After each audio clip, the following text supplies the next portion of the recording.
এক নাম্বার, মোবাইলের কারণে তোর কিডনি ড্যামেজ, পরীক্ষা কর।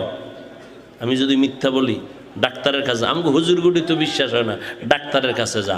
নাম্বার 2, এই মোবাইলের দিকে তাকায় থাকার কারণে চোখের পাওয়ার নষ্ট হয় নাই? পিছন দিয়ে ডাক দিছে, চাচা মিয়া কেমন আছেন? যখন চাচায় চেহারা ঘুরাইছে দেয় খালু। চোখের পাওয়ার নষ্ট, কানের পার্স নষ্ট। আম্মা কয় খানা খাবি না? কয় গোসল আগেই করে লাইছি। কান নষ্ট হয়ে গেছে, হাত দুর্বল হয়ে গেছে। মোবাইলের কারণে তোমার হাত বড় দুর্বল, মাথা ব্যথা বেড়ে গেছে। আগে দেখতাম ছোটবেলা স্কুল কলেজের ছেলে মেয়েরা সারা রাত হারিকেন জ্বালায় পড়তো, বিদ্যুৎ নেই।